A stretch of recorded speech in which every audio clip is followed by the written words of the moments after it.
Hi everyone, I'm Dave. Please forgive this terrible iPhone video, but I've got to put something together for this assignment reasonably quickly. I'm very much a hobbyist. I do another job in order to make money to spend on gear, and that's what I'm going to show you. I've been kind of accumulating gear for maybe, I don't know, 5-6 years now. That's what I actually use. I'm a trumpet player. That's what I can do. It's a Bach Stradivarius B flat and a composite Bach Stradivarius C trumpet. They're what I'm actually good at.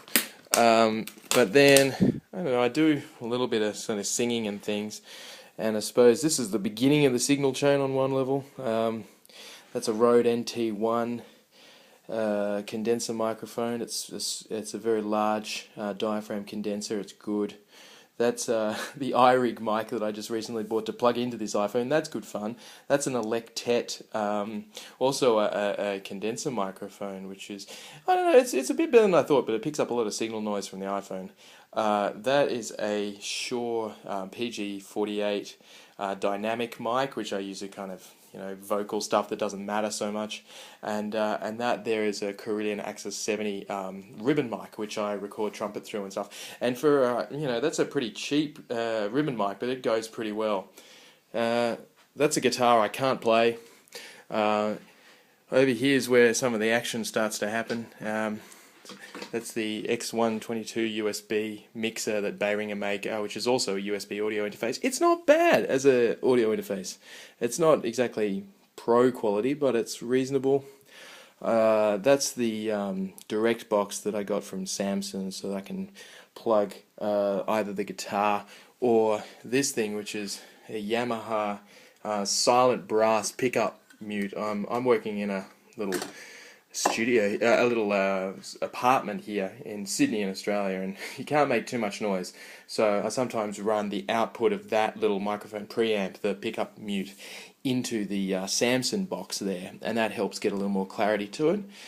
There's the kind of main MIDI controller. That's a Akai MPK61, which allows you to also use the pads there, which are kind of conveniently set up in an MPC sort of format. This is the other bit of drumming that I muck around with. This is a Yamaha DTX Multi 12 sampling pads. And you can put whatever you want in there. So, for example, that's the little sort of USB card that I use to load samples into the Yamaha for live performance.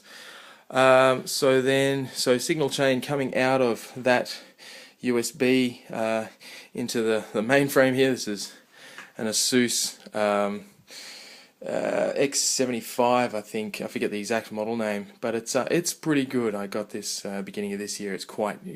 It's got a lot of power, and sort of 16 gig of RAM and an Intel Core i7 processor.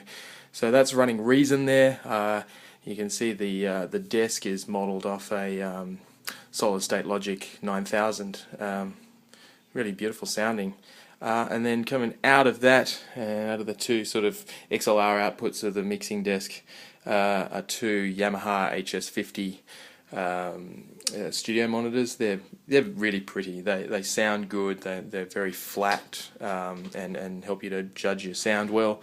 And then this is the newest bit of gear that I've picked up. These are AKG K271 Mark IIs. $300 worth of bloody headset, but wow, they're probably the best cans I've ever heard in my life. They're really nice to work with. So this is probably 5-6 years worth of accumulated stuff, and hopefully now I'm going to learn how to use it properly.